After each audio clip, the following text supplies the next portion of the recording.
Hello, everyone. Happy Friday and happy game night. Super excited to be here tonight with Elizabeth. Hi. I never know which way to go from Reading Riley. And I'm just filibustering. How do you even say that in a present happening tone?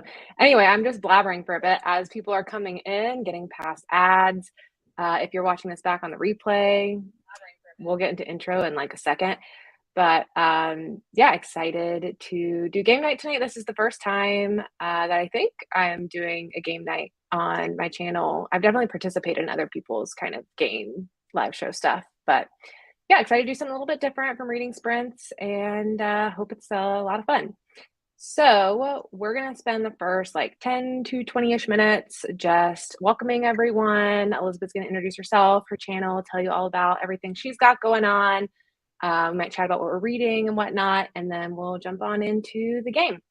So I think enough time has probably passed for people to start making their way in. So Elizabeth, would you like to tell everyone about yourself and your channel? Yeah, sure. My name's Elizabeth. My channel is Reading Riley. It's right there. I like to read thriller, horror, some sci-fi. I like a lot of speculative things that are very specific. I like the multiverse and contemplating ridiculous theories and overthinking. Um, what else? I've got so many vlogs in the works right now. I have Ooh. all of the ideas and my brain cannot keep up. There are You need a so spreadsheet. I know, I need a spreadsheet. There are so many books that I want to read right now, and I just don't have time to like put them into my skull. And so I'm having this like existential crisis where I'm like, I want to read this one, I want to read this one, I want to read this one. I'm planning that vlog. And I'm just like it's making me stagnant actually because I'm in like a what's the fight, flight, or freeze? I'm like freezing. Just stuck, yeah. But right now I'm reading How to Sell a Haunted House by Grady Hendrix. That's his newest. And I'm really liking it so far. I am vlogging it. What are you reading right now? I just DNF'd a book today. I was reading episode 13 by Craig DeLuey, I just and with that. I've never read from Craig DeLuey before, so I can't compare it to anything else. I know Suffer the Children, I think, is the most popular one from them that I've heard of, but I haven't read anything from them before. And I didn't have a lot of expectations going into it. It's about a paranormal ghost hunting show and the crew that's going to this haunted place where they did these experiments on people in like the 70s. But the entire book is mixed media, which I did not know. So it's all told through like the episode transcript begins and you're reading like an interview, and then it's like a shot by shot of the scene that they're filming, and then you're reading like a journal entry from someone, and it was just hard to get into the characters. So I read like 40-ish% of it and I just was not super into it. So DNF. Here. I typically really like the mixed media, but I wonder if it's too much that you like don't can't get to know the characters.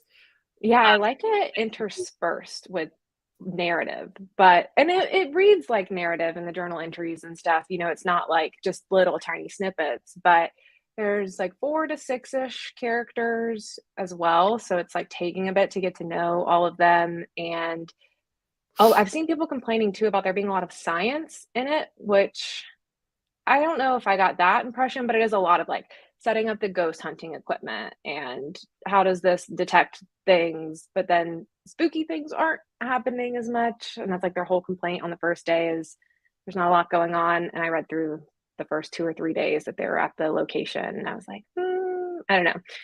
But hopefully other people enjoy it. I've seen a lot of people are excited for it, and that's a just bummer to wasn't for hear because me. I just downloaded. I saw someone else's vlog and they were like, "Oh, the episode 13 came out today." And I was like, "Yes, download immediately." Because I was on my anticipated list. And like the whole like ghost hunting, like anything with a TV show or like a podcast, typically like that works for me. I So will agree with this. It is a good audiobook experience. It's very well produced. There's different voices, there's a lot of music in sound effects and things. So there's like a part where there's a banging from upstairs, and like it makes the banging that's happening. And something like that. Mine, in the journal entries, the woman will be like, I'm writing this on the road, and you can hear the sound of like being in the car and the wind going by you. So they put a lot of effort into it. that sounds good. I'm still gonna read it because I need to get my own opinion. Yeah, seems very mixed reviews from what I've seen. I'll be interested to see more people talking about it. Mhm. But How to Sell a Haunted House, is that going good? Yeah, yeah. You know what, Grady Hendrix. I've had like a really odd relationship with it with this author because when I first read the Southern Book Club's Guide to Selling, what is it? Guide to Slaying Vampires. Vampires. Yeah, I hated it. I hated it. Same. But I think I was so invested in that main character that I felt like I was being like belittled myself, and I Yeah. think I just was not comfortable in that space at that time. And so then since then I've read My Best Friend's Exorcism, and I really liked that one. And then this one I really like too. It's not as like corny, I guess, as My Best Friend's Exorcism with like the nostalgia and stuff, but it still has Yeah. that really good, like he's really good at giving characters depth and giving them actual like real life motives that feel realistic and three-dimensional. And so I really respect that. And there is like a puppet, creepy doll aspect to this, which I'm loving. There were some quotes in there that would be spoilery, so I'm not going to say, but that were just so perfectly written. When I read it, I just laughed out loud. He has that sense of humor, you know, Yeah. and yeah, I'm really liking it so far. But it's weird. Nice. It's reminding me of Just Like Home by Sarah Gailey with its Oh, like really? yeah, because it's like what the fuck, like what? That's what I'm hearing everyone say, but I've been very curious how that translates to Grady Hendrix Not style, in because I've read all the same ones you have. I read The Guide to Slaying Vampires, didn't like it. Best uh Friend's Exorcism was like a 3 for me. It was just a little too soft, you know, because that's what it's trying to be. Tried Horror Store, DNF'd that. So I'm like on the fence about reading this one. I was kind of waiting for reviews, but it sounds really interesting. I'm seeing a lot of 4 stars. Like I haven't seen any like anybody like go crazy about it, but I'm seeing a lot of like, yeah, that was good and weird. Um, That's a lot better than his last one, the Final Girl Support Group, I oh, think. I actually really liked that one too. A lot of people didn't, but I did like that one. As a thriller, I think it was like marketed as like a slasher, so it was a lot of people were expecting it to be more gritty. Mm. Wait, yeah, and as a thriller, I really enjoyed it. Hmm. Yeah, that one, I remember when it came out and it was just like everyone was like, 2 stars, this is so disappointing. And I was like, well, I don't really love his stuff anyway, so I guess I'll skip it. And this one, I'm like, okay, it seems like it's getting received better. Seems like it's worth taking a chance on. Yeah, I was bummed about the reception from the Final Girl support group. I liked that one, but I forgot I had read that one, so obviously it didn't stand out. Yeah. Is it still humorous? The How to Sell a Haunted House one? It's not like funny haha. It's like funny, like the ridiculousness of it is funny. So it's not like in your face funny or like joking, but it's just like the situations that the characters find themselves in. If you step back and look at it, you're like, this is ridiculous. Yeah. So it's not like blatant funny, but yeah, I think it's funny. Nice. Waiting on it available at the library. Yeah, I've got it on hold. I have the audiobook on hold, so I'll be the same. Outside of books, anything you've been loving lately, show-wise, movie-wise? I just started that one on HBO with the what is it called? The Last of Us? Oh, yeah, yeah, me too. The one that's based off the The video game? fungi? Oh Yeah, my gosh, I'm loving it. I thought I yeah. wasn't going to because it's got like a zombie vibe, and that Mhm. either works for me or it doesn't. But the whole thing with the fungus and how that like takes over your brain and how that is like an actual real life thing. It's Yeah. reminding me of a certain author that we both like, and I'm there for it. Yeah, the beginning of that show pulls you in so quickly in the first episode where they're like interviewing the scientist and he's like, "Oh Yeah. no, like there's no fighting that. If climate change happens, then that thing's gonna take over." And then it's like, boom. News. Yeah. Oh man, yeah, I'm Yeah. loving that. What else? I just watched The Traitors on Peacock. I don't know if you've heard of that one. It's a reality murder mystery kind of competition show where they bring together reality people from different shows. The only person I knew on the show was Ari from The Bachelor, but they also took people from Below Deck and Shaws of Sunset, I think is what that one's called, and a couple other shows that are probably affiliated with NBC, I guess, since it's Peacock. And it's a mix of celebrities and then just everyday people. Although I am wondering if the everyday people are so everyday. It's like a hairstylist and like a music producer. And I'm like, are you an influencer? How did you even get brought into the show? But anyway, they bring them all to this castle in Scotland. And the first night, they all have to sit around a table, and three of them are secretly selected to be traitors. And so they're constantly trying to manipulate the game and get kicked out and like hide throughout the whole game and not get caught as traitors. And every night, the traitors murder one person from the group. And then the next day, the faithfuls have to figure out who they think is a traitor and try to kick them out. And it was very fun. So is it like a murder mystery type thing? Yeah, it's kind of like playing a murder mystery game, but it goes on for like 2 weeks for them. And they also do like challenges every day too, where they go and like get on a Ferris wheel and are asked questions about who they think is most likely to lie and collect money to their cash prize. So it's like a mix of a challenge show and a murder mystery and a reality show. Gotcha. Speaking of reality shows, I did start watching The Bachelor again, which I never want Mm. to do, and I don't even like this guy, but I get sucked in, and it's like my guilty pleasure. So I did watch. I've been out of The Bachelor for a couple of seasons, but I'm sure it could always pull me back in at some point. I'm ashamed of it. I keep telling myself I'm not going to watch it, and then it's just Don't oh, be ashamed. like No what? such thing as a guilty pleasure. It's just pleasure. That's true. I am embarrassed of it though. Yeah, the fungi stuff is Oh yeah, scary. Zombie stuff isn't always my favorite either. Like I was never into The Walking Dead or I think there's another big zombie show or movie or something, but this one I've been a lot more intrigued in. It's more like realistic, I guess, since it's yeah. a little more science based. And that girl that plays, I can't even remember the character names though, but now the like main girl, she is on, she's from Game of Thrones. Hmm. So good in Game of Thrones too, and you would not even believe she's the same actor because like in Game of Thrones she has that like old English accent, and Yeah. now she's just like cussing left and right, and she's like the snotty little teenager. I'm like, damn, she is good. She's a good Yeah. actor. Yeah. I only watched the first couple of seasons of Game of Thrones. I'm not the biggest Game of Thrones person, one of the few out there in the world. So I don't know if I ever even saw her on that show, but You may not have. um, I think she's also in that new Lena Dunham movie, Catherine called Birdie, Oh, I don't know or about whatever that's called. It's on Amazon. I haven't watched it yet. that. Oh, Yeah, and Pedro Pascal is really good in it too. Ellie, that's her name.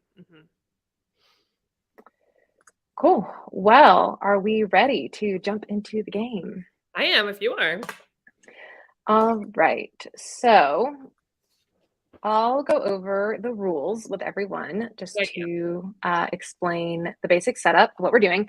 So tonight we're playing Guess the Book based on the bad reviews. So we're going to have 5 rounds, so 5 books each, and we've both selected 5 books that we know the other has read. We may have loved them, we may have hated them, we may have felt okay about them. We just know that the other has read them, and luckily we read very similarly, so we'll probably have overlap where we both read the books too, which will be fun. And the point system, we're going to get 3 clues, so 3 bad reviews per book. So Elizabeth will go first, and she'll go through her first clue, which is a bad review, and read it. And if I can correctly guess what book it's for, I get 3 points. If on the second clue I can guess, I get 2 points. And if on the third clue I can guess, I get 1 point. And if after the 3 clues or bad reviews are out, I have no idea, I can come into the chat and see if anyone in the chat watching at home can help me out too. So you can all guess as well as we're playing. And I'm just going to click away from the chat so we can't see it as we're guessing. And then we'll get to come in if we get to that last resort to get half a point.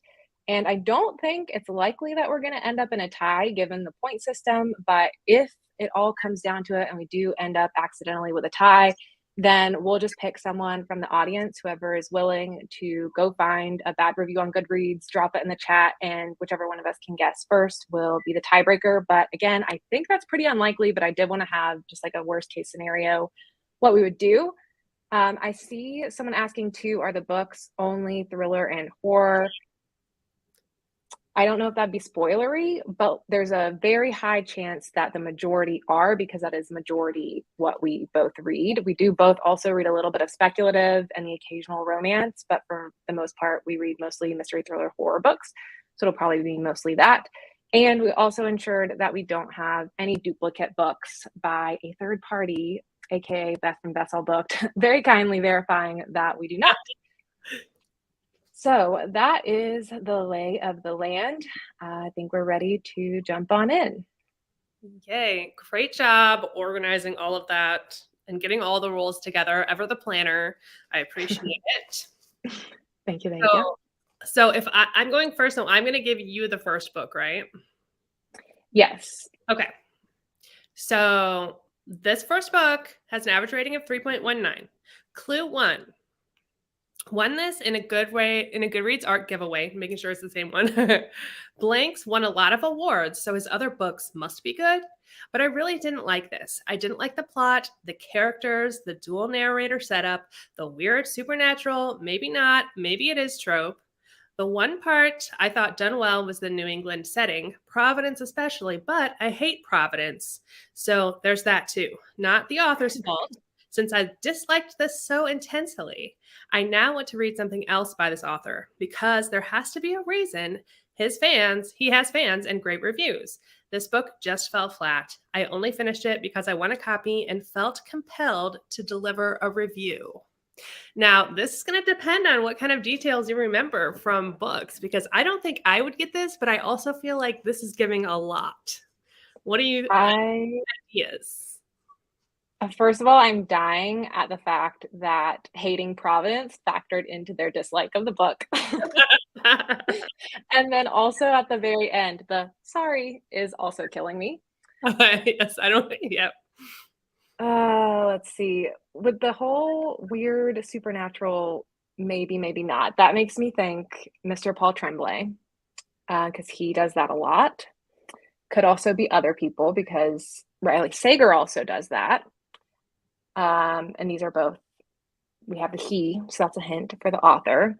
Mm-hmm. Providence part, I have no idea. I can't think of a single book I've ever read that was written in Providence.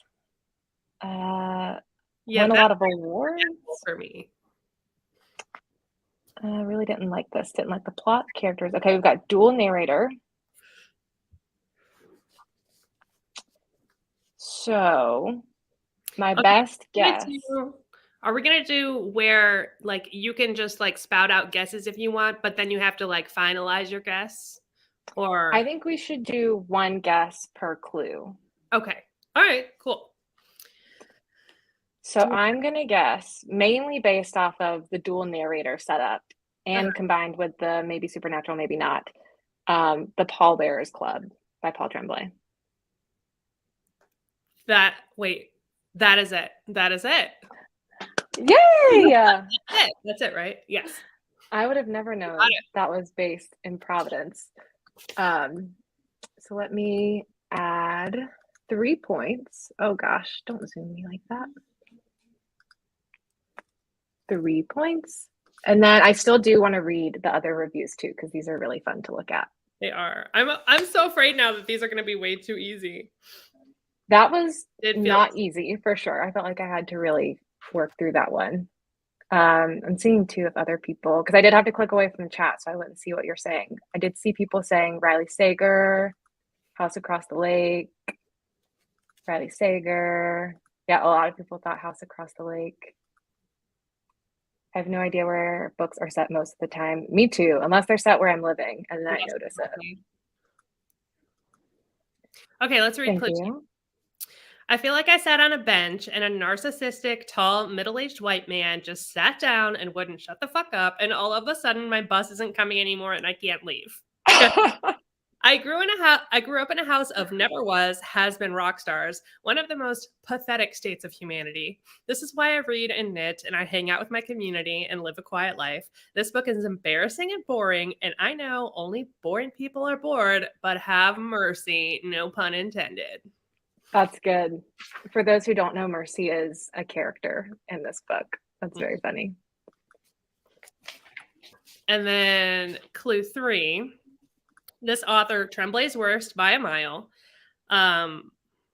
It said the Paul Bears Club is boring, pretentious, and worst of all, criminally self-indulgent.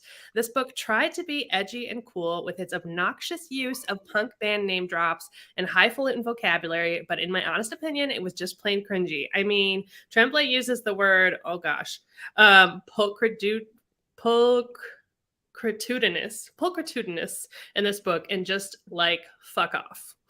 This book also reeks of unacknowledged white male privilege. The protagonist has this unrelenting woe is me attitude and life perspective, and I really, really couldn't stand it. I'll probably return to this review because I have a lot more to say on this one, but first, I need some time to get over how annoyed I am with this book and with myself for slogging my way to the end. Deserves 1 star for creativity, but nothing more than that. You know, I can agree using a term with more than 10 letters in your book is a bit high and mighty there. I've never heard of that word. I have never either, and I don't recall it when I read this book, but I have no idea what it means. My eyes probably went right over it because I did not recognize it. That was a good one. That's a very largely hated book. So I'm sure these reviews were very fun to a lot of people did not like that book, and I really enjoyed it. Me too. There's an audience for everything. Yep.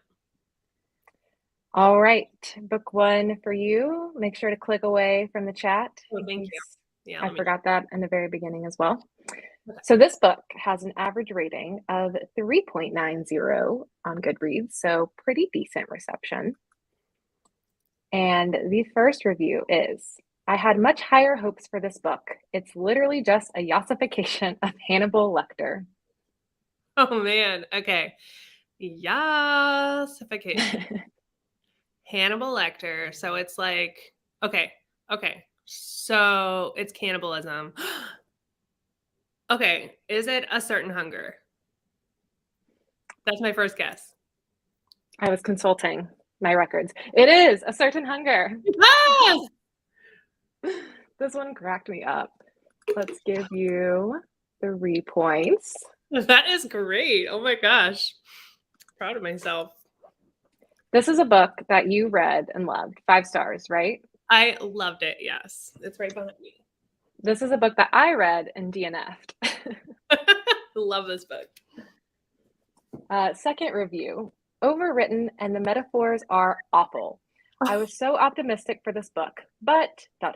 it was just bad.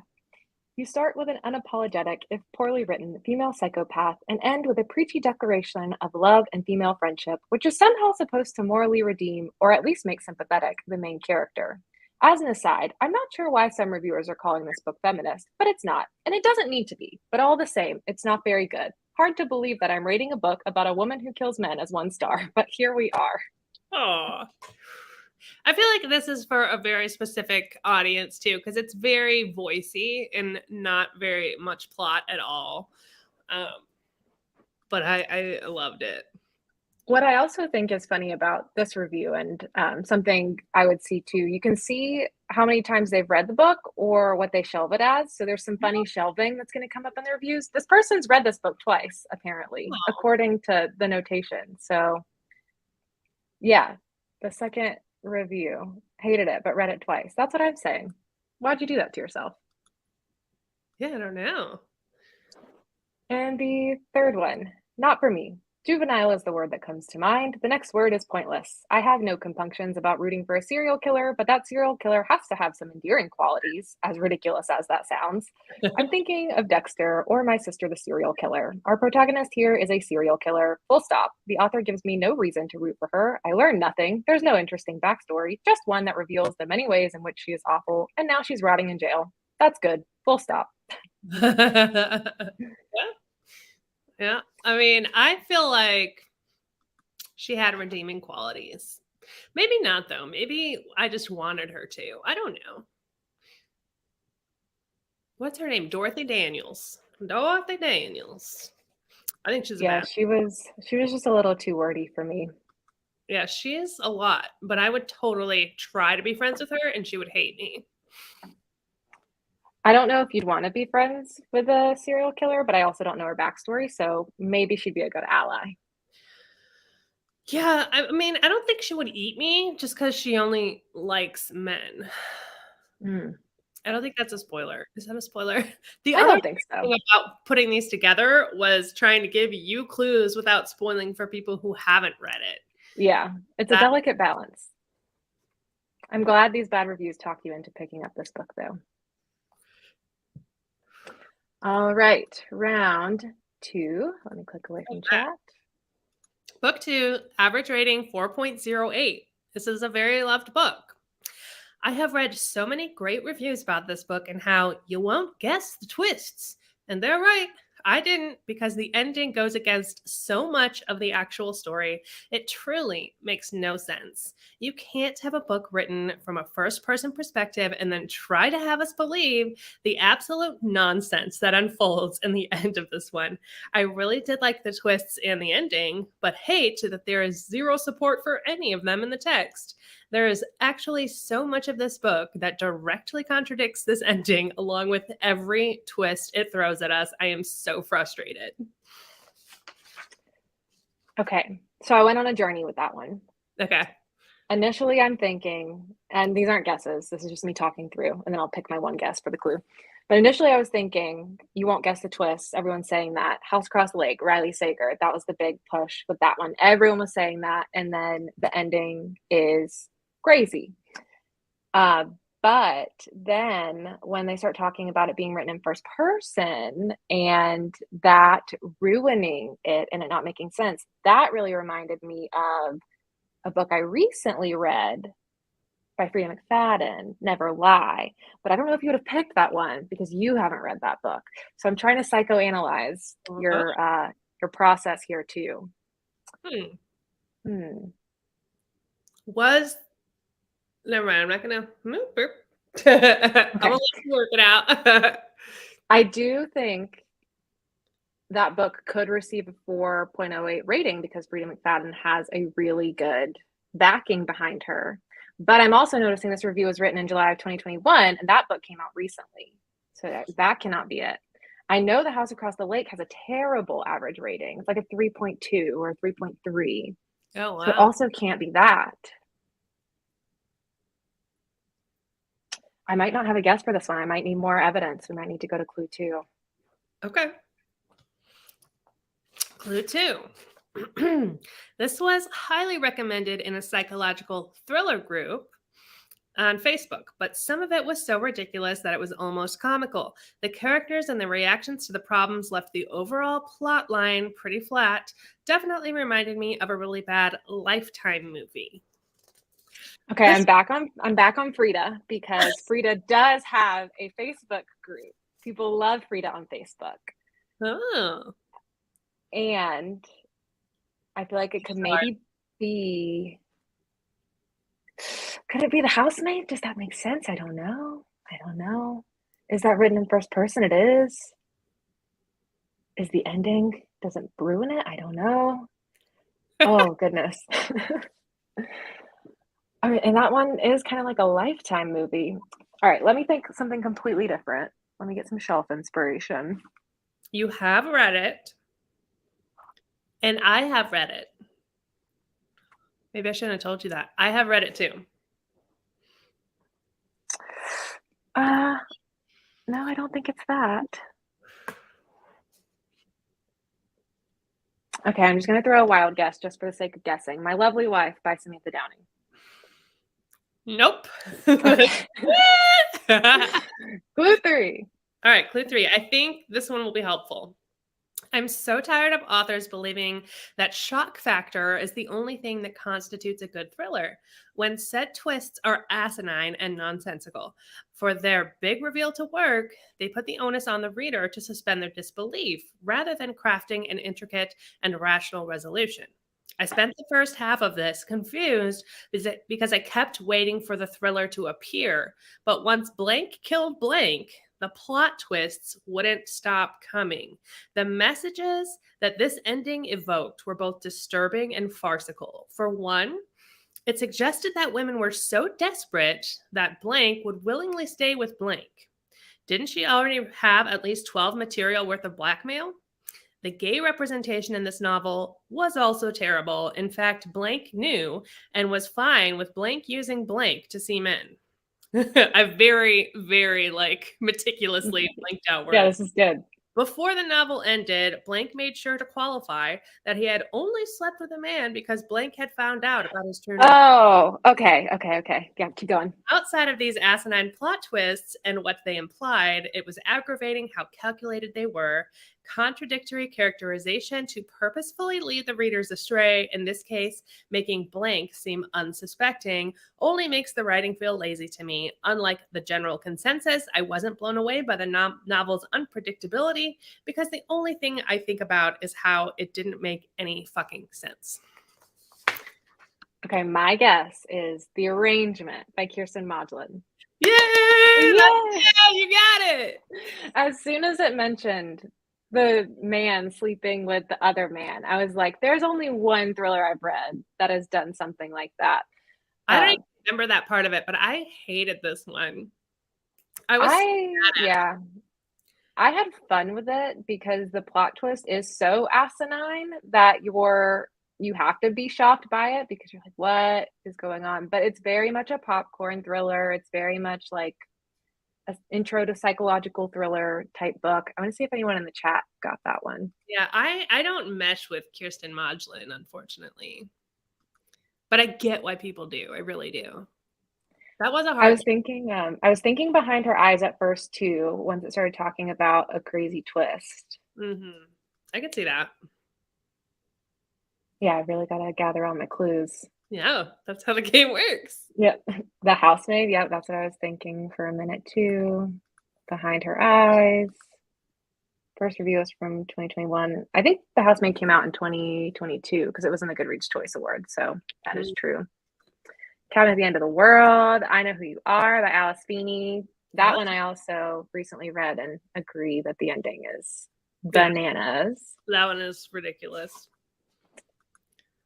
Yeah, I don't know if anyone got it. I think this might have came in after I guessed it. That was a tough one. Yeah, it was a tough one. It was a good one. Yeah, that's the one that got me too. The man sleeping with the man. There's a lot of information in that last clue. Mm-hmm. She does also have a popular Facebook group because she is still indie, I think. I forgot about that. All right, so for that one, I get 1 point. Yep.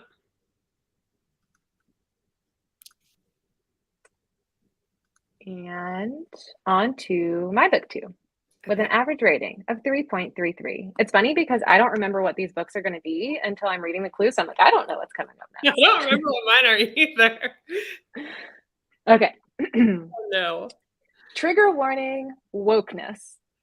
Too many annoying, unrelatable characters. The author seemed to be more interested in pushing politics rather than just telling a decent story. There was absolutely no sense of dread. The writing was all over the place. This, hands down, is the worst book that I've read so far in 2022. If this is a book written for young adults, then why isn't it labeled as such? And please note, it is also shelved as snowflake fiction and overrated horror. Oh, wow. Okay, so it's horror. So the first thing that came to my mind when it's talking about wokeness is the charm offensive. But that's a romance, because that was my main only critique about it, is that it was too much pushing of the political agenda, which I agreed with, but still. Too many annoying, unrelatable characters. Pushing politics in horror rather than just telling a decent story. No sense of dread. I'm guessing this probably came out this in 2022, or at least they read it in 2022. Wokeness, young adults, but not labeled as young adult. Oh my god, I'm blanking. This is very fun to watch people as they're actively guessing in the chat. Oh, huh. Okay, what is a horror book that has a lot of political agenda that came out this year that I read? Look at my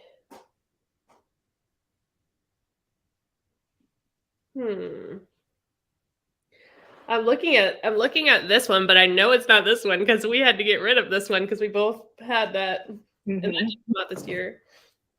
Not that it has to have come out this year. Oh gosh.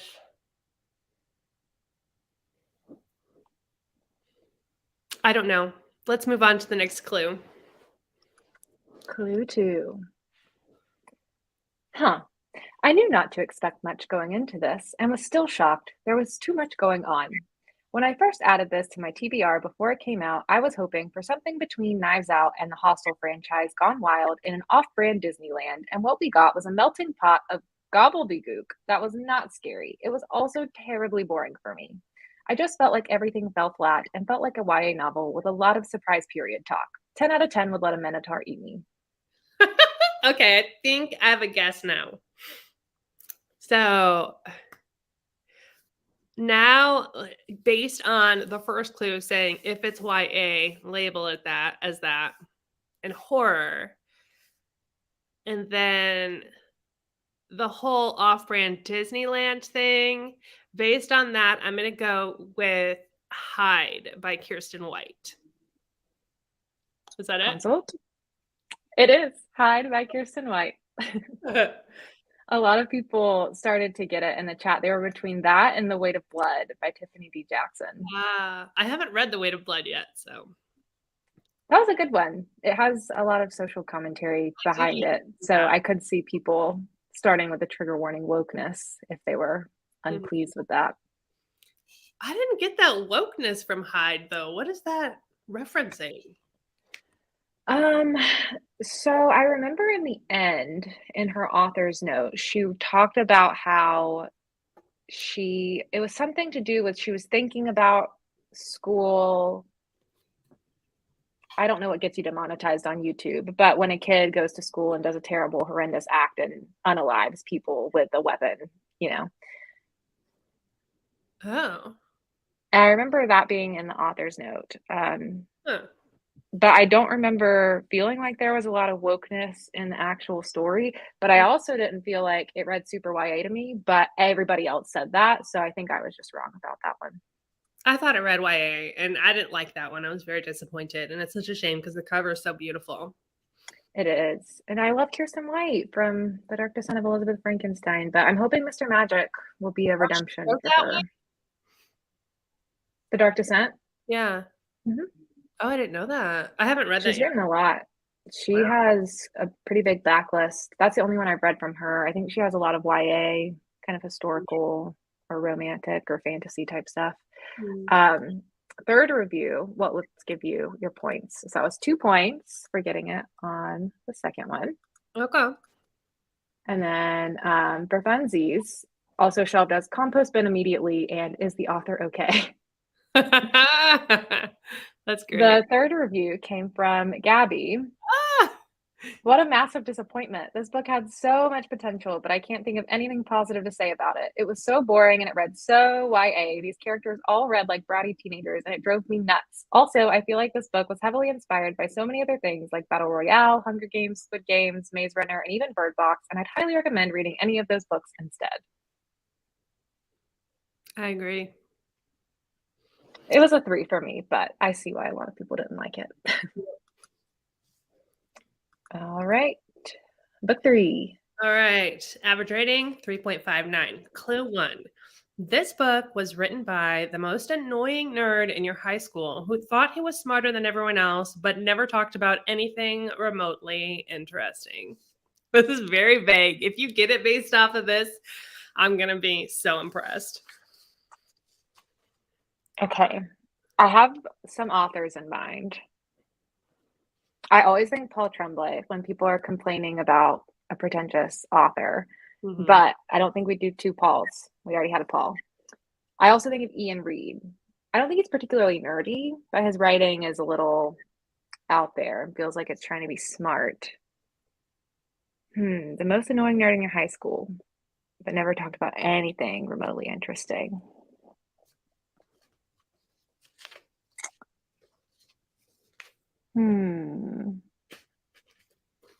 Who's an annoying nerd? I don't think Stephen King is an annoying nerd. People tend to like him. I think a lot of male authors are annoying nerds. And female authors for that matter. Let's go with I'm Thinking of Ending Things by Ian Reid.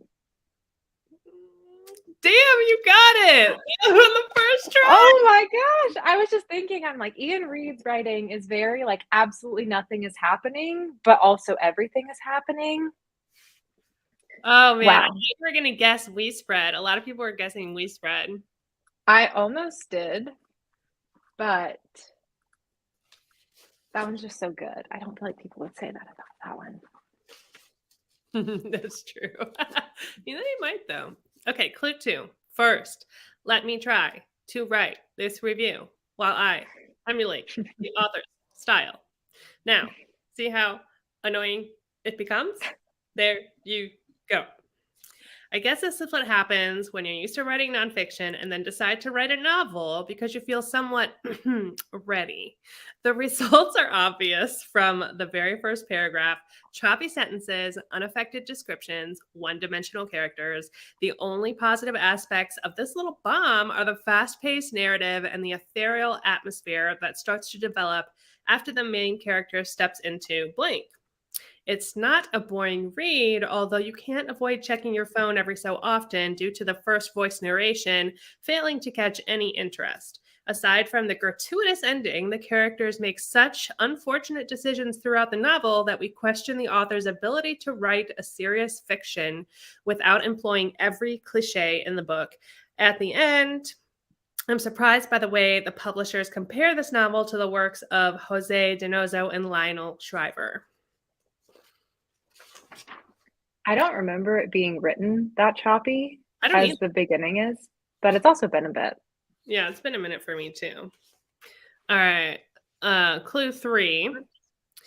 I've read it twice now, and my rating now stands lower. Sure, it's an attempt at being smart, but it feels like a lackadaisical attempt at first-year philosophy. The plot twist isn't even a good one. It feels clunky, and like all of that symbolism has just gone to waste, and there's just an empty void where there should be a plot. The characters are terrible, and there's no personality to them at all. This book is pseudo-intellectualism disguised as a shock mechanism, and it just has no impact in terms of a horror novel. It's got a creepy moment or two, but it goes down the toilet when it all comes to nothing. The ending, bizarre and disappointing, left me with nothing. I don't think I'll bother with a third read, honestly. So she read it twice, too. What? I mean, that's kind of one where you do, you know? That's true. But also, if you hate a book, why are you reading it again? I don't know. I guess in this instance, I can understand that she probably just like wants to. Yeah, once you understand the point of it. This one had a very wide range of guesses. We had Ready Player One in the beginning. Yep. We spread Paul Bear's Club. Blake Crouch, Peter Swanson, Mhm. Notes on an Execution. I think that was a female author. It was a female author. It was, yeah. Ian also doesn't strike me as a nerd. We're on a He first strikes name basis, me and Ian. He totally strikes me as a sexy ass nerd. Like I'm like I have a crush on Ian Reid. I'm not gonna lie. Oh, I mean, absolutely I same. I I just don't think of him as like the typical connotation of nerd. I don't see him like sitting in his parents' basement playing video games. I see him like okay. sitting out by a lake with a cup of coffee, intellectualizing about the human experience. Yeah, he's a sexy nerd, Yeah, not a basement nerd. love to all nerds out there, but you know, there's different categories. Totally. Oh, Andy Weir. Yeah, I could see that too. Absolutely. God, I'm thinking many things. The Yeah, movie it's very is. divisive. Did you like the movie for this one? I did not like the movie. I loved the cinematography, Same. but I didn't like the interpretation. It was a strange choice, Mhm. especially there at the end. But also, I feel like it's hard to figure out how to bring that to screen. Yeah. Yeah, the movie was disappointing. Ian is a nerd, definitely. Nerds like nerds. All right. I think I added your points. Yes. Oh, that was my points because that was your guesses. All right. Anyway, Book I'm three. right. Yes, now you're guessing. Okay. Average rating of 3.68. Not a dark comedy. Whiny and complaining for 13 audiobook hours. Add in Shakespeare, and I didn't stand a chance. Okay. I have a guess. So, dark comedy, Shakespeare, whining and complaining. I don't remember this book being particularly long. I don't remember it being that long of an audiobook, so it may not be this. But my guess, because we're talking Shakespeare, is going to be All's Well by Mona Awad. It is. Yay! I didn't know if that would be a quick giveaway or not because sometimes I forget those types of elements, but it is very Shakespeare inspired, given that it is also called All's Well for All's Well that Ends Well. Right here, yep. I really liked this one. Me I think too. 4 stars. Yep, me too. Love Mona Oh, Awad's writing. yeah, the Mona Awad book after Bunny. I'll take that as a correct answer. Oh, yeah. If We Were Villains. Oh, I haven't read that Interesting. one. I haven't either. A lot of people thought that. Wow. There must be Shakespeare in that then. Yep, I haven't read any of hers. I just knew she's Shakespeare inspired. Mm. One of my favorites. Can't believe I didn't think of that. It's hard sometimes with these clues, even if it's like your favorite book. It's very easy to doubt yourself. Second review was so boring. I gave up on it about halfway through. It was supposed to be funny, but I never found anything remotely funny about it. Just a main charcoal in chronic pain talking about nothing but her pain. And I didn't know if charcoal was meant to be main character or if that was a slang term that I was unfamiliar with. I don't I don't know. I feel like it's got to just be a typo. Yeah, that would be my assumption, but maybe Lynn is hipper than us. Very possible. This one, a little longer. The first third was great, and I was so excited that I was going to finish a book that I liked. Maybe had something insightful to say about chronic pain and the medical establishment. Reader, it does not. It gets into magical realism or some shit, but okay, I was going with it. And then the last third is literally reading a person's manic episode, and not in a good way. I think dream sequences are a lazy writer's crutch, and the last third was an entire dream sequence. Or maybe it wasn't, or maybe it was. I don't even care at that point. I just wanted it to be over. How did anyone read this manuscript and was like, yes, this needs to be published, and people should pay $27 to read these unedited ramblings? Oh, and don't tell me that if I knew more about Shakespeare, I would appreciate more because I shouldn't have to do homework to enjoy a book. And also, all capitals, it was so bad and self indulgent, and I'm still confused and mad. I wasted my time and money on this, and I will never read another book by this author. Wow, that's harsh. That was a passionate emotional dump. It really was. Yeah. We do love a main charcoal. We love a main charcoal. They burn fumes. Nice. That's awesome. All right, you ready to oh wait, that was the third clue. Okay. Yep. Next one, 3.5-star rating, average. I have never in my life read a book that was so obviously written by a man. I lost count of the amount of times I read a line, rolled my eyes, and knew a man wrote it. This rarely ever happens to me, and if it does, it's usually just a little thing, and I get momentarily annoyed before going back to reading. This one, it was constant, all caps. Anything from it starting out, literally the first chapters, with the main character recounting her entire sexual history to a stranger, to the you have a strawberry shaped birthmark under your left breast, to the predictable, terrible ending. I was never immersed in the story. I was always fully aware I was reading a piece of fiction written by a man. Now, this is another one where, like, if you remember certain details, you might get this right away. I definitely don't remember off of recounting the sexual history in chapter 1 or the strawberry-shaped birthmark under the left breast, although that does sound vaguely familiar, probably because it's stored in a cabinet in my brain somewhere. But the first sentence and just knowing an author that people despise, and he has a big reputation around writing, obviously, as a man, was one, Stephen King, but as a more modern one, Peter Swanson. So that's where I was thinking. And I have no other details to go off of. Okay. So I could go with him or Stephen King. So I'm probably going to go with Every Vow You Break by Peter Swanson. Ah, that's it. You got it. Yay. Damn. He just has such a reputation for that. Yeah, he really does.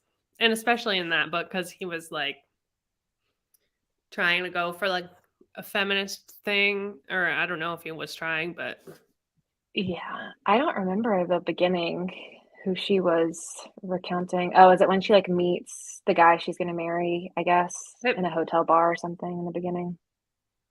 the guy should oh no, Or is she recounting it to to his like the stranger. reader? It could just be like internal. Oh, Oh, yeah, I don't remember that specifically either. I don't know. All right, you want to read the second? You want to do the second clue? All right, this is down there with one of the worst thrillers I have ever read. It is completely predictable. There was a moment when I thought, maybe he'll go in a different direction, but he did not. I'm completely disappointed by Peter Swanson. The characters were so comically bad. The protagonist was not only making bad decisions, but there was no reason for her to make bad decisions. It's not a spoiler that she cheats on her husband. It is in the synopsis, but it makes absolutely no sense. She has been monogamous in all of her relationships, does not have a record of simply cheating and having one night stands. I'm sorry, but women don't just cheat out of nowhere. The novel proceeds with a predictable plot and two-dimensional characters. I found this one interesting with the stance on women don't just cheat out of nowhere. Do you think that's true? I generally don't think blanketed statements are usually true. Yeah, I mean, I don't know. Like, I think there's got to be women that like just cheat once and then never do it again, rather than somebody who like is always cheating.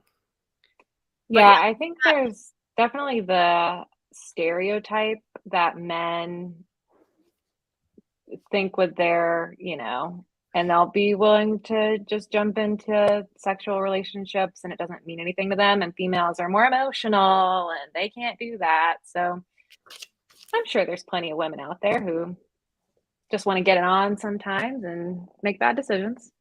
yeah, I'm sure. Supporting women's rights and wrongs. I like that. Yeah.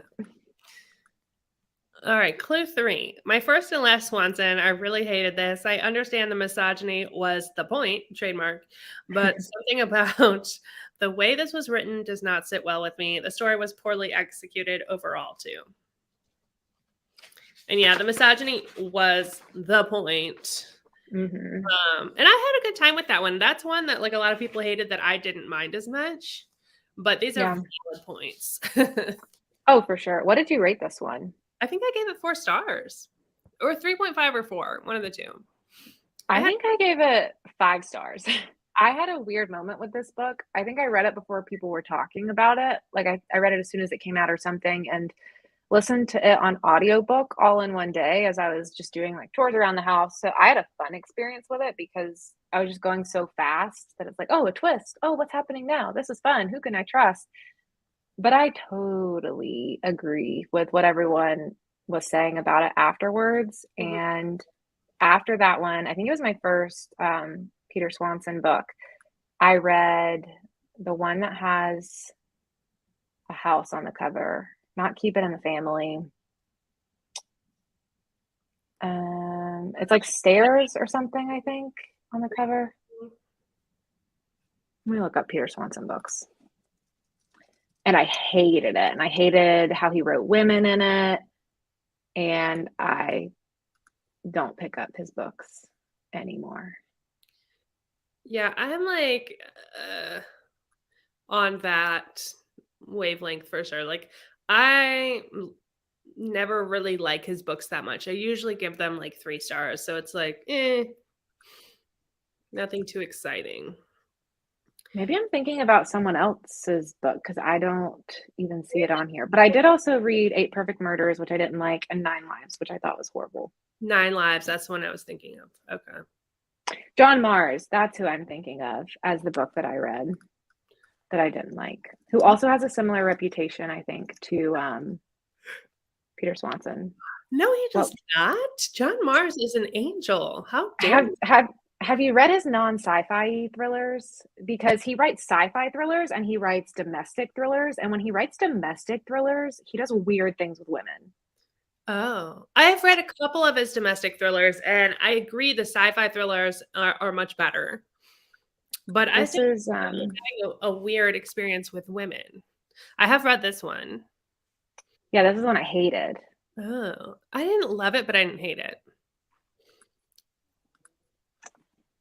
Well, either way, we Oh. have weird men in this community doing weird things at times. Yeah. Yeah, I think just the choice for Peter Swanson to write this book in general as a man is just a weird thing.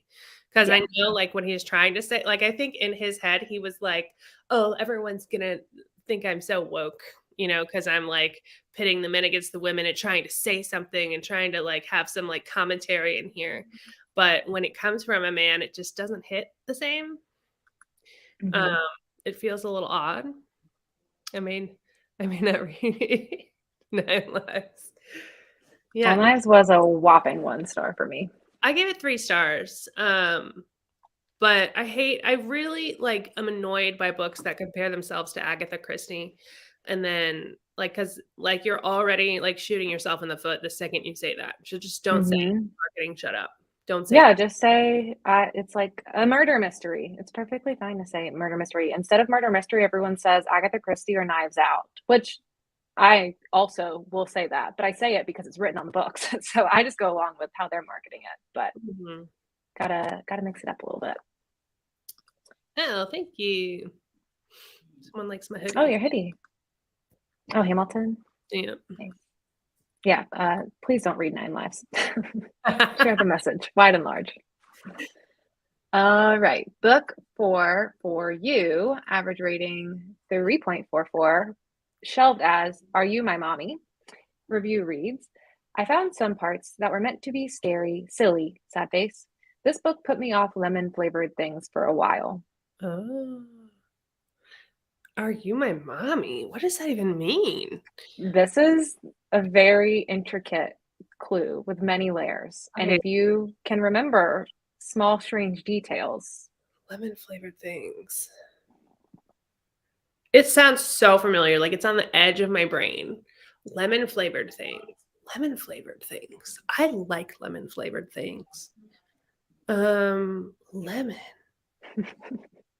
Where's that from? Lemon. It's so familiar. I found some parts that were meant to be scary, silly. Are you my mommy? What the hell does I do my That is so These shelves people create weird. are so funny to me. I'm like, do you have other books in that shelf? Because I feel like I should read them now. Okay. Lemon. People have some interesting guesses coming in the chat. No one's got it yet, though. Lemon flavored things. Lemon flavored. Lemon flavored. What the hell is lemon flavored? I'm gonna guess lemon flavored. Hold on now. Because I was just going through for the buzzword-a-thon trying to find fruit in books. Ah, Come for me with apples. does it have to be in the title? Yes, I think so. For the buzzword thing? Yeah. Yeah, I think This may not be the case here. That may not be helpful. Okay. I'm going to request a second clue. Clue 2. What did I just read? I spent a whole week on the audiobook, just trudging along and torturing myself because I hate DNFing, but I regret everything. This book is like having a fever dream while watching HGTV. And let me give you a heads up. It's not about a serial killer dad and strained relationship between a mother and daughter. It's 94% paranormal, 4% depressing, and 2% body horror. So the blurb is made up of lies, all lies. Save yourself and skip it. Unless you like the way Baby Voldemort looked in the Harry Potter movie, then you get a surprise at the end, I guess. Okay, I think I know what it is. And I remember the lemon thing now because this is one that I read recently. Is it Just Like Home by Sarah Gailey? It is indeed. Yay! People just caught on with that clue too. They were very confused in the beginning, and there was a lot of energy around Southern Book Club's guide because of the oranges on the cover. Oh, are they oranges or peaches? I think they're peaches. Oh, I guess they're peaches because it's in Georgia. The push was an interesting guess. All I can think of is lemonade, and that doesn't help. Yeah, that the mom was drinking That's lemonade right. the whole time. That's right. I wouldn't have remembered that either from that detail until you look back at it. And you're like, oh yeah, I do remember there was a lot of lemon. That was good. That was good. Yeah, this book, I was just talking about it too, comparing it to the new Grady Hendrix. Mm-hmm. I know. I was like, I know it's right at the tip of your tongue because you just mentioned it. Yeah, it was weird. Right. It was really weird. What's the score? Oh my gosh, I think you're winning. You have. I have 7. You have 6, 7, 8, 9, 10. Wait, that's not right. Wait. No, you have 10. We both have 10. Right. We might have a tie. Everyone get ready to potentially have to give us a tiebreaker clue.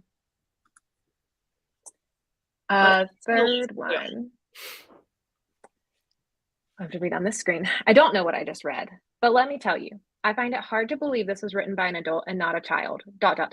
Like the writing style sucked. It was so repetitive. I never want to see the words, my father built this house, plexiglass, and wet breathing again. And I can't help but think that literally any other author would have written a better book. The premise sounded so good, like a serial killer home, done deal. But from the first 10 pages and the shit writing presented in such a small window of time, there were many eye rolls, and it left me not caring about the story. I will say the flashbacks to younger Vera were the best parts of the book. Like, I truly did like those parts, but it's just everything else that sucked. What baffles me the most is the repetition and the weirdest comparisons made ever. Check my reading progress for blah, blah, blah, blah. Confused why The Echo Wife and Magic for Liars are popular. Are they anything like this book? Well, I won't be reading to find out because I am not reading anything from this author ever again. This book was more than enough. If you're looking to waste a few hours of your time, you found the right book. Oh, wow. This one, the reviews, there were so many reviews that pulled out my father built this house. Apparently that said a lot in the book, which I don't remember, but everyone's like, I never want to read my father built this house again. Wow. Or there was one that was just a list of all the weird similes and metaphors that were in the writing, and I was like, "All right, you got me on that one." Like, that doesn't sound the best. Wait, have you read this one? I really liked it. It was a 4-star for me. Okay. Did you like this one too? Yeah, I did.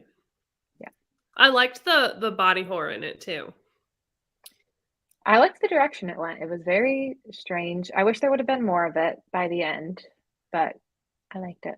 Yeah, me too. It was weird. Okay, you okay? Ooh, excuse me. Okay. Book 5. The final book. This has a 3.88. Clue 1. Congrats to this thing for being the worst book I've read all year. Eye-rolling, fake deep, unsubstantial book that tries too hard to be thought-provoking or shocking with the torture porn like it's a cheap Saw sequel. If all your characters do is describe actions and surroundings, they're not characters. They're paper towels. Pack it up, Ross Geller. No one wants you here. Horribly plain writing style with no depth or subtlety, which made this book even more obnoxious than it already was. I could see the author at an open mic night shouting her words like it's Taylor Swift lyrics. The only positive thing I have to say about this book is that it ends. This is probably my favorite review.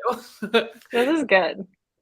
We've got main charcoals and paper towels as characters tonight. Yep. And Ross Geller. Yeah. A cheap Saw sequel and torture porn. I associate torture porn with A Little Life by Hanya Yanagihara because a lot of people say that's torture porn, but that has nothing to do with Saw. So I don't think it's that. Oh, interesting. I haven't read that one. I really did like it. It is excellent character work in creating characters who feel super real, but it's also very, very painful to read. So I get the mixed reviews. Fake deep tries to be thought provoking. Shocking and torture porn.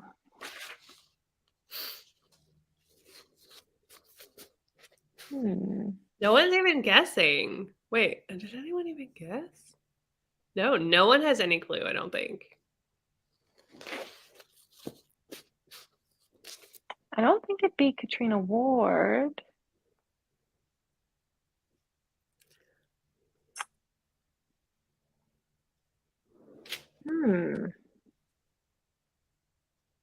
Plain writing style.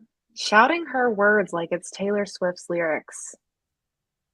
It's giving very different vibes because those are not boring. All right, I might have to move to the second clue, but also this is my chance to maximize my points. We'll throw a guess out, throw out a random guess. Maybe you'll get it. Okay, Saw is a game and torturous. So it's probably a horror book. It sounds like it's written by a female.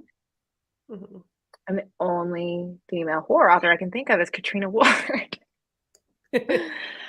Oh, some people actually have some good guesses in here. No one's gotten it, though.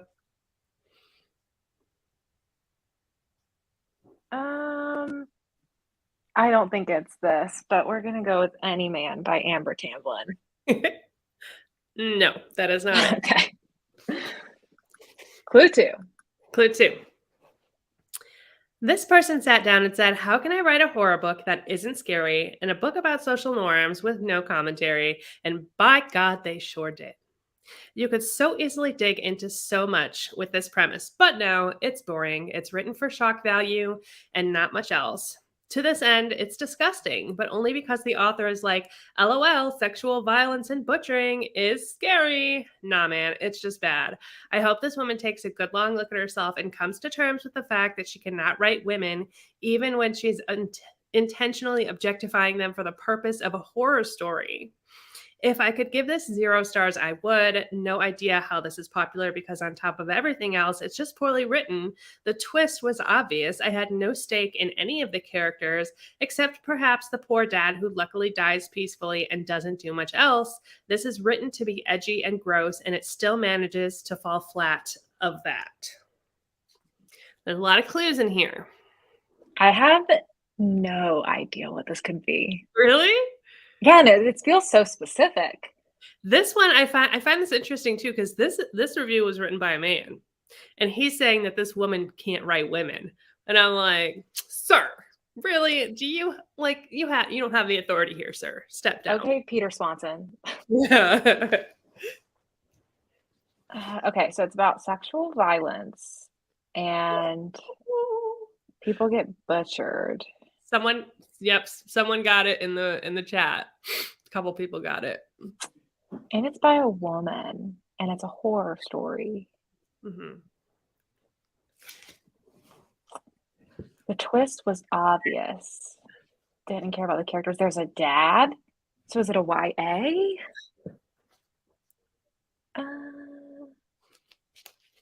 What do I read where people have gotten butchered? Like every book you've ever read. I know, but it doesn't really narrow things down. Maybe it's something I hated and I've gotten rid of it. I don't recall if you liked it or not.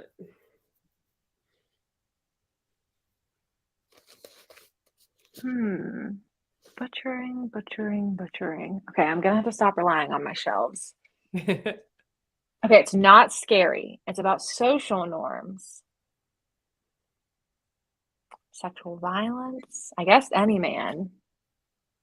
Mm-hmm. I don't think it's Tampa. Maybe it's Tampa. There's not butchering, though. I don't think I have a guess for this. I think I'm gonna have to go to the last clue. Okay. All right, clue 3, short one. How you make a book about cannibalism this level of bland and boring. And it's about cannibalism? I've only read so many. Okay, it's not a certain hunger. It's, well, maybe. No, it's not tender as the flesh. What have I read that's about cannibalism? This book obviously did not make an impression on me. Watch it be like my favorite book. I'm like, oh my gosh, it was a 5-star. I'm holding it in my hands. Bland, boring, cannibalism, sexual violence by a woman, butchering, boring. 3.88 is a pretty good rating. 2020 review, so it's been out for a couple of years. Mm-hmm. I think I'm gonna have to take my half point from the chat. Okay. So wait, how does this part work? I'm just gonna look and see if I can guess from what they've said. I have 53 comments since I last looked. Oh, wow. Oh, you guys think it is tender as the flesh? I don't know. Oh, wait, no. Is it? They never learn. It was a saw, though. Okay, who feels the most confident in the chat? You got to get me half a point here. I don't think it's Pretty Girls. There's a lot of breeding that happens in Tender as the Flesh. That is true. I guess that's my guess. Tender as the Flesh? The answer is Tender as the Flesh. Well, at least I got half a point right there in the end. Yep. I didn't realize I was saving the hardest one for last. I don't know. I think I got all my good energy out in the beginning ones. Yeah, I said that in the second clue. I said that something about the writing, and I'm like, dude, it's translated. Give her a break. Right. I guess I just don't associate this one with sexual violence and butchering in my brain. But it's also been a long time since I read it. It's like all about butchering, but like in a different sense. Yeah, I associate butchering with like I'm reading a slasher and guessing who the killer is, and that one is just like we just process meat. Yep. Well, thank you to everyone in the chat who helped contribute to that final inkling of a point that I was able to get there. The breeding part.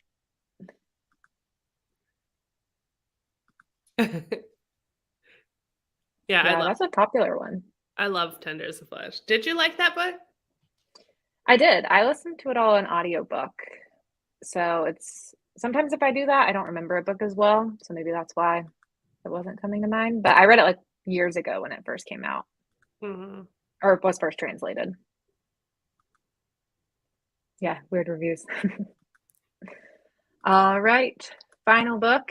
Average rating Okay. 3.77. Authors. I need you to hear something. Your book isn't good just because you wrote 400 pages of women being tortured, humiliated, and violated. If that's all you got, maybe reconsider your entire project. Read in English, mystery suspense thriller. Your book isn't good just because you wrote 400 pages of women being blanked. That's just sexually assaulted, but Yeah. the word that you can't really use. Okay. Humiliated and violated.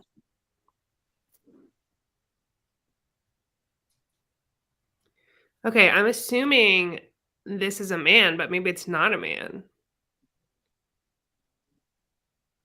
Okay. I'm going to guess Pretty Girls for this one. Is it Pretty Girls? It is not Pretty Girls. Okay. All right. All right. I still got a couple of clues here. Let's go into the second one. Clue 2. I know I'm going against the grain here, but this one is really a steaming pile for me. Look, I know the evil misogynists are evil, but I'm not buying that there wasn't some hardcore glorification going on in there. Shivers skeevily. Combine that with the main character, or the main charcoal, being an unpalatable moron with exactly zero sense of self preservation or ability to read a room, and just no. Oh gosh, I have no idea. Okay, let me think. Going against the grain, it has a 3.77. That's not terrible, but it's not great. The evil misogynists are evil. Hardcore glorification. Shivers skeevily. Okay, now I'm thinking this isn't a guess, but they never learn comes to mind. Combine that with the main character being an unpalatable moron. Zero sense of self-preservation. Self-preservation. Okay, wait. No, I know what this is. I know what it is. It is The Last Housewife. It is, yeah. Yes. I thought the hardcore glorification would be the part that you picked up on the most because you talked a lot about that when you read that book too, is like how it makes you think about like what is consent and when you're consenting to things consciously, or are you ever in the patriarchy? Can you ever consent? Yeah, but no, it was the lack of self-preservation that did Yep. it. 'Cause All right, so you are crowned the winner. I'm I think there's one more clue on this one. I also feel like sad that you didn't win, which is rare. It's okay. It was fun either way. To end it on a fun note, we will read the last bad review of The Last Yeah. Housewife. There is nothing worse than a book that has so much hype and then it absolutely sucks. I really almost wrote to Amazon customer service to ask for my money back. Haha. This book is about a cult, and it would have behooved the author to have actually done some research on cults before writing this book that showed she didn't actually do any research on cults. So much bad information. Terrible plot that never would happen if it were a real cult. First of all, how do you know that? She rips off the Nexium cult, briefly mentions it at the end, and then just writes a ridiculous story to go along with it. And yes, I know books don't have to be 100% believable, but I am a bit picky when it comes to thrillers because I've read too many that, in my opinion, just end up being stupid. If you are going to write about something based on something that really exists, you need to make it make sense, as they say. This did not. The only reason I gave this 1 star is because I actually liked the twist and what happens at the end. The rest was shit. Nice. This reminds me, if anyone's interested in April, I'm going to be a guest on Gwen's podcast, Talk Bookish to Me, and we are going to be talking about cults. Oh, cult book recommendations? Yeah, just cults in general and cult books. Yeah. So that should be fun. So I have to do Dang. more research. A lot of people got this one, The Last Housewife. Couple wild cards in there, The Violence or Pretty Oh, Girls. Oh yeah, Feb 2022, so it was newer.